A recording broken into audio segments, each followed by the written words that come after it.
Evening, Miss Markle. How are you feeling tonight?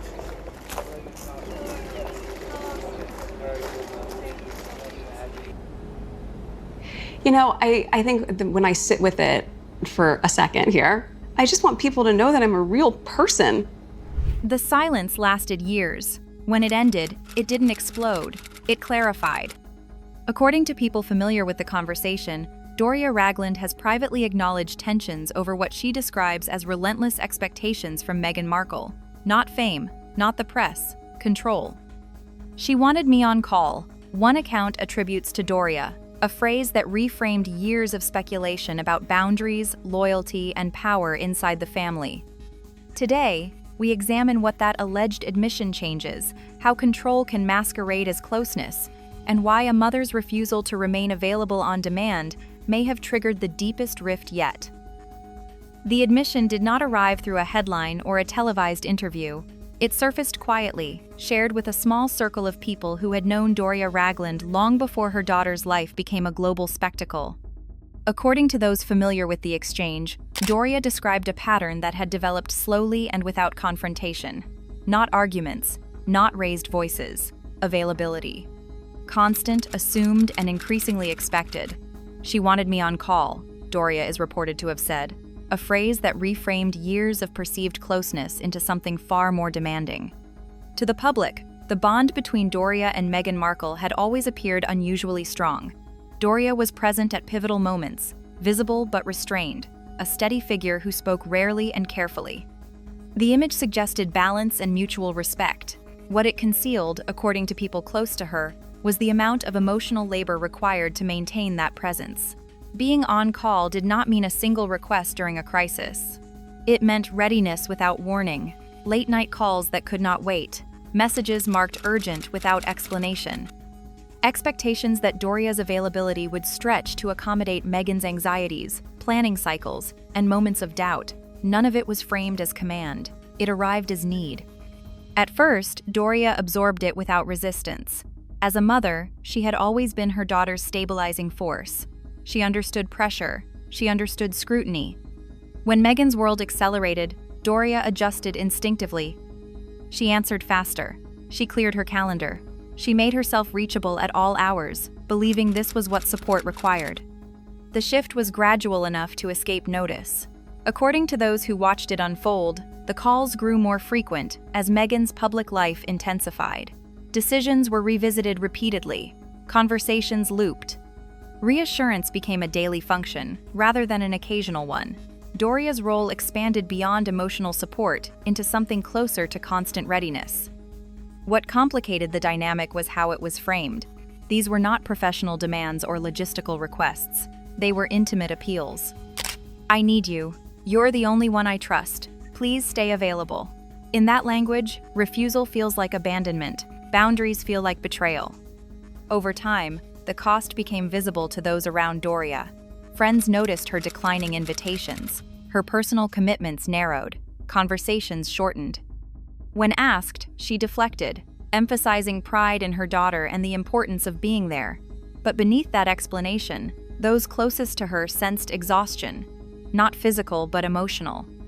The imbalance sharpened when availability stopped being acknowledged and started being assumed. According to people familiar with Doria's account, unanswered calls, even briefly, were met with frustration. Delays were interpreted as withdrawal. The expectation had shifted from appreciation to entitlement, even if unintentionally. Doria struggled with how to respond. She did not want to appear unsupportive. She also did not want her own life permanently subordinated to her daughter's needs. The conflict was internal before it was relational. How does a parent protect a child without disappearing into their orbit? Those close to her say Doria began testing small limits, letting calls go to voicemail, asking to schedule conversations rather than respond immediately, suggesting other sources of support. The reactions unsettled her. Distance was not received as healthy separation, it was received as absence. From Meghan's perspective, the timing could not have been worse. She was operating under relentless scrutiny with a shrinking circle of trust. Doria had long been her emotional constant. When that constant became less immediately available, it felt destabilizing. People close to Meghan describe her response as anxious rather than calculating. The need for reassurance intensified precisely as it became harder to secure. That escalation reinforced the cycle. The more Meghan reached out, the more Doria felt consumed. The more Doria pulled back, the more Meghan perceived withdrawal. Neither intended harm. Both felt misunderstood. The phrase "on call" resonated because it captured the operational nature of the expectation. This was not occasional comfort. It was sustained accessibility. In practice, Doria's emotional labor had become a function of Meghan's daily life, formalized without being named or acknowledged as such. Friends who heard Doria speak about it describe her tone as measured.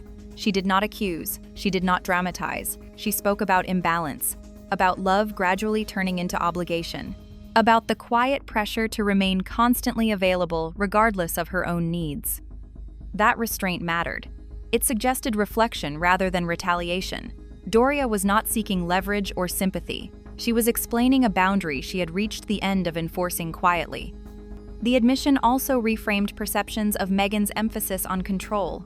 To supporters, her need for structure and reassurance had always seemed understandable given years of scrutiny. To critics, the account suggested something more personal. Control did not stop at projects or narratives. It extended into relationships, even maternal ones. The account circulated not because Doria intended it to become public, but because those who heard it recognized its explanatory power. It clarified earlier developments, her withdrawal from collaborative projects, her absence from family-centered storytelling, her insistence on privacy where openness had once prevailed. For Meghan, the implication was deeply uncomfortable. Being seen as demanding of one's mother cuts differently than professional criticism. It challenges the idea of closeness she had long emphasized.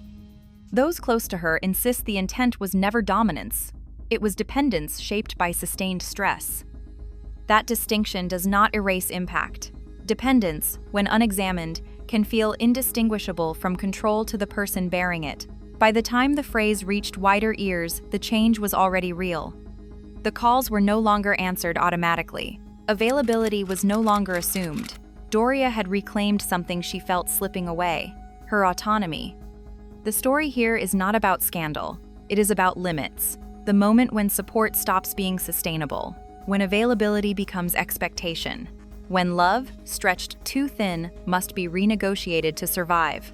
Once that line is drawn, everything changes. What unsettled Doria Ragland was not the number of calls.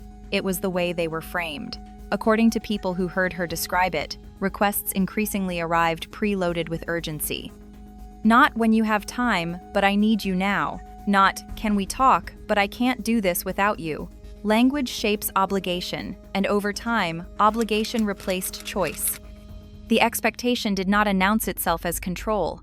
It arrived disguised as intimacy.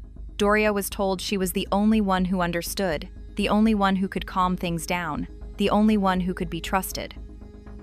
Those words sound like affection. In practice, they narrow a person's options. When one individual becomes the sole emotional outlet, absence becomes failure. People close to the family say the pattern intensified during moments of public pressure. Legal disputes, media criticism, project deadlines. Each surge in stress brought a surge in contact. Doria's role expanded from emotional support to continuous regulation. She was asked to weigh in on messaging, soothe anxieties, and remain reachable during volatile periods. None of this was formalized. That was the problem. Informal labor is harder to refuse because it is harder to name. For Meghan Markle, the dependence felt logical. Her circle had shrunk over time. Trust was selective. Familiarity became safety. Doria represented continuity in a life that had been repeatedly disrupted. Turning to her felt natural, even necessary. The line between reliance and requirement blurred without being examined. Doria experienced the blur differently. According to those close to her, she began to feel managed rather than consulted. Her availability was assumed. Her reactions were monitored. When she suggested alternative support systems or encouraged professional help, the suggestions were deflected. The message, implicit but consistent, was that no substitute would do. That dynamic altered the emotional math. Support stopped feeling reciprocal. It began to feel operational. Doria was no longer simply present. She was expected to perform steadiness on demand. Missed calls carried consequence. Delayed responses required explanation. The pressure did not come with anger, it came with disappointment. Friends noticed the shift in Doria's language. She stopped saying she was helping and started saying she was needed. The distinction mattered. Helping is voluntary. Being needed can become compulsory. Attempts to rebalance were cautious at first. Doria suggested scheduling conversations rather than responding immediately. She proposed windows of availability. She encouraged Meghan to lean on others. Each step was met with resistance framed as vulnerability. "I don't feel safe talking to anyone else. You're pulling away." The emotional stakes rose. From Meghan's side, the resistance felt like loss. People close to her describe a growing sense of abandonment. The mother who had always been there was no longer instantly reachable. In moments of stress, that absence amplified anxiety. The response was not distance, but escalation. More messages, more urgency. The cycle tightened. Observers familiar with caregiving dynamics recognize the pattern. Emotional dependence can become self-reinforcing. The more one person carries, the more indispensable they seem. The more indispensable they seem, the harder it becomes for them to step back without triggering fear. Doria's decision to step back was not sudden. It followed months of internal negotiation. She weighed guilt against sustainability, love against autonomy. According to those who spoke with her at the time, she reached a simple conclusion: support that erases the supporter cannot last. Her boundary setting was measured. She did not issue ultimatums. She did not confront publicly. She reduced responsiveness. She redirected conversations. She refused to be available at all hours. The effect was immediate. Tension rose. Misinterpretations multiplied. Distance, once introduced, became the subject of conflict rather than a solution. The reframing was painful. What Doria experienced as self-preservation, Meghan experienced as withdrawal. What Doria saw as necessary separation, Meghan perceived as rejection. Neither intended harm. Both felt injured. Those close to Meghan insist the expectation was never servitude. It was closeness intensified by pressure. In her world, where trust had been eroded repeatedly, constant access felt like security. The trouble was that security for one person had become captivity for another. The story gained sharper edges as others became aware. Advisors noticed the strain. Scheduling conflicts appeared. Doria's participation in projects diminished.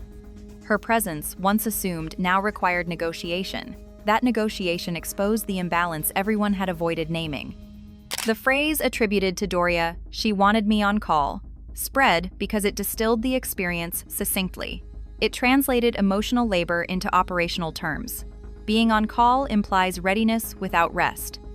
It implies obligation without compensation. It implies hierarchy. Meghan's public advocacy for healthy boundaries complicated the perception further. Commentators began to draw contrasts between message and practice. Supporters argued that private dynamics cannot be judged by public language. Critics argued that private dynamics reveal the truth behind public language.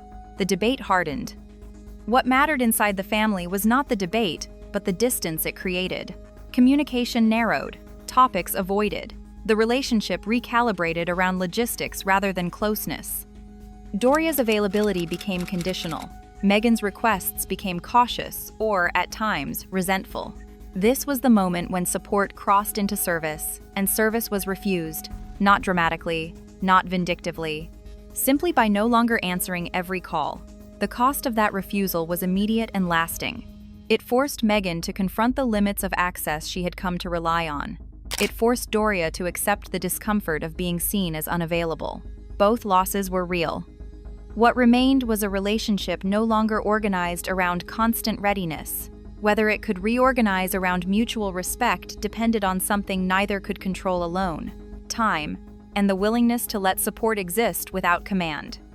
The change was not announced. It revealed itself in pauses. According to people close to Doria Ragland, responses that once came immediately began arriving later, sometimes not at all.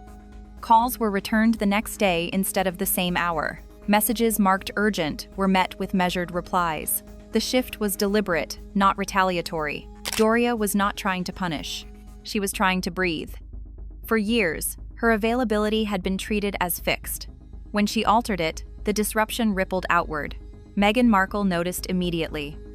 Those close to her described confusion first, then frustration. The change did not come with explanation. It arrived as absence, and absence in a relationship built on immediacy feels like loss. Meghan responded cautiously at first. Messages were softened, requests were framed more gently, but the underlying expectation remained. Availability was still assumed, even if politely requested. When the responses did not revert, tension rose. The withdrawal exposed how much emotional infrastructure had been routed through one person. Without constant access to her mother, Meghan felt unmoored. Advisors noticed an increase in anxiety during planning periods. Decision-making slowed. Reassurance was sought elsewhere, often unsuccessfully. The vacuum Doria left was not easily filled. From Doria's perspective, the withdrawal was overdue. Friends say she had begun to feel invisible in her own life. Her time was no longer hers to allocate. Every unanswered call carried guilt. Every delayed response required justification. Stepping back was the only way to reclaim balance. She did not frame the decision as distance from her daughter. She framed it as distance from a role she had never agreed to occupy permanently. Support had turned into expectation. Expectation had turned into obligation. Obligation had erased choice. That distinction mattered to her, even if it was not immediately understood by Meghan. As the boundary held, the relationship entered unfamiliar territory. Conversations became logistical rather than emotional. Updates replaced dialogue. Depth gave way to efficiency. What had once been a source of comfort now required effort to maintain. Publicly, nothing changed at first. Appearances that included Doria had already been scheduled. Photographs circulated as usual. To the outside world, the bond appeared intact. Privately, coordination was thinner. Invitations were declined. Availability was limited. The mother, who had once been omnipresent, was now selective. Advisors around Meghan noticed the shift and attempted to compensate. They encouraged her to diversify emotional support, to lean more heavily on professionals, to distribute trust rather than concentrate it. The advice was practical. It did not address the emotional reality of losing a primary anchor. The dynamic hardened when Meghan interpreted the boundary as rejection rather than recalibration. According to people familiar with her thinking, she felt punished for needing support. The idea that her reliance could be burdensome was difficult to accept. In her view, closeness justified immediacy. Limitation felt conditional. Doria rejected that framing.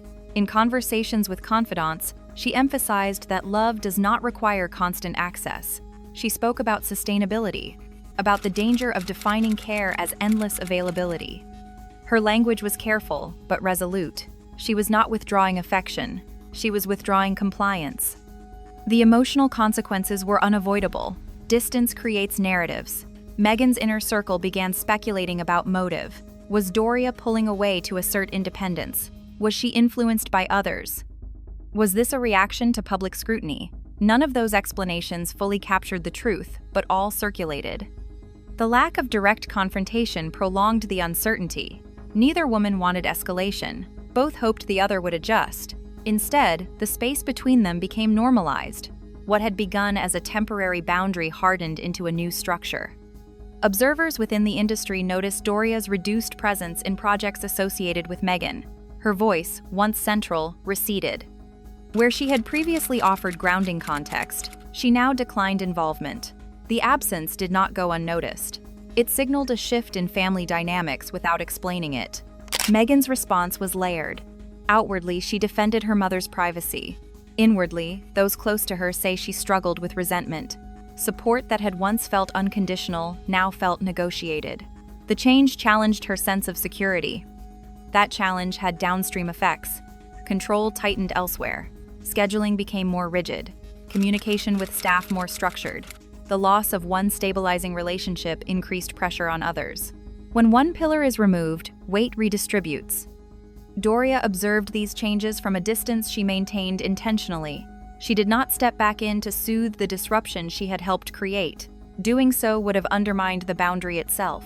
Holding the line required tolerating discomfort, including her daughters.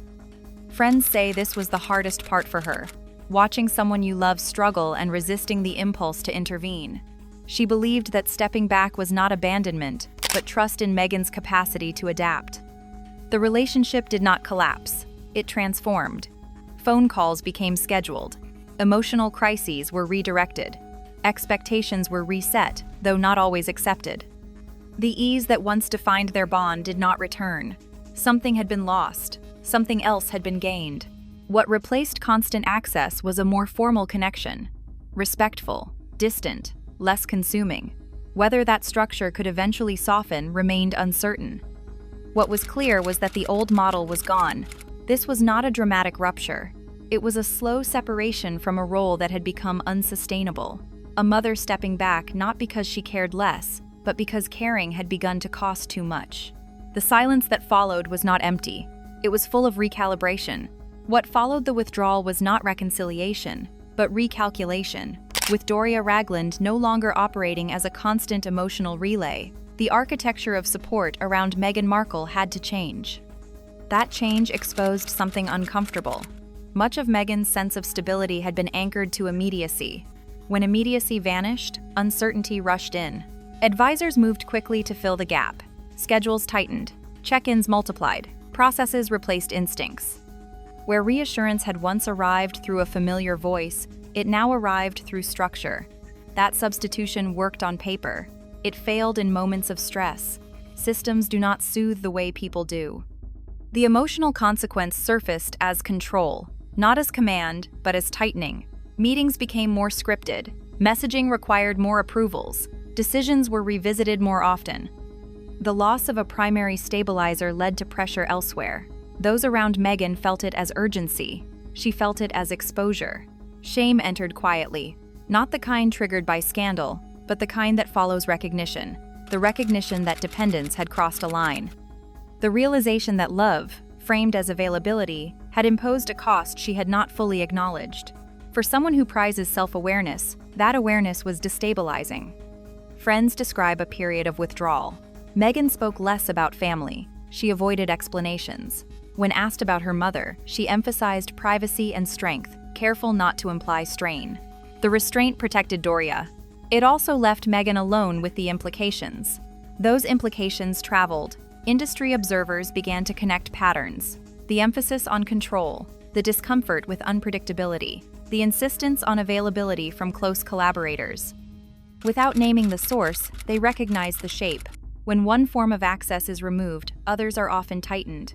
Doria's boundary held. She did not soften it to ease discomfort.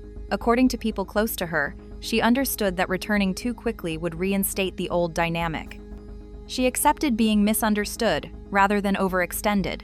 The choice carried its own grief, but she believed it necessary. The relationship settled into a new rhythm. Calls were planned, topics were limited, emotional labor was no longer assumed. That restraint reduced conflict. It also reduced intimacy. The trade-off was clear to both, even if it remained unspoken. Publicly, the narrative stayed intact. Mother and daughter were not pitted against each other in interviews. No statements contradicted the image of unity. Privately, the distance was real, not hostile. Defined. The cost of access became visible in small ways. Decisions that once took minutes took days. Moments of doubt lingered longer. Without immediate reassurance, Meghan was forced to sit with uncertainty. That experience was unfamiliar and uncomfortable. It also demanded growth. Control, in this context, was not villainy. It was a coping mechanism stretched beyond usefulness. When it failed to restore equilibrium, it revealed its limits. Control cannot replace trust when trust is no longer unconditional. For Doria, the boundary functioned as a final statement. She would support her daughter without surrendering her autonomy. Love would be offered without being requisitioned. The line was not punitive. It was protective. Observers who framed the situation as a power struggle missed the quieter truth. This was not about dominance. It was about sustainability. A relationship built on constant availability cannot survive indefinitely. Eventually, someone must step back. The shame Meghan felt did not stem from exposure. It stemmed from loss. The loss of a version of closeness she had relied on. The recognition that her needs had expanded faster than her capacity to consider their impact. That recognition is painful precisely because it resists deflection. Over time, the recalibration began to settle. New support stabilized, expectations adjusted, the urgency softened, the need for constant reassurance diminished. though it did not disappear. The relationship with Doria remained, altered but intact. What lingered was the lesson. Access is not entitlement. Support is not service. Love does not require perpetual readiness. Those truths are simple. Living them is not. The story does not end with resolution or rupture. It ends with restraint. Two people choosing distance to preserve what remains. A daughter learning that control cannot guarantee safety. A mother insisting that care must include limits. In the space left by constant contact, something quieter emerged. Respect without immediacy. Connection without command. Whether that structure will endure remains uncertain. What is certain is that the old one will not return. And in that acceptance, both women carry the cost and the relief of a boundary finally honored. Support should never require surrender. If you want deeper examinations of how power reshapes family dynamics behind closed doors, subscribe, share your perspective, and join us as we continue exploring where loyalty ends and control begins.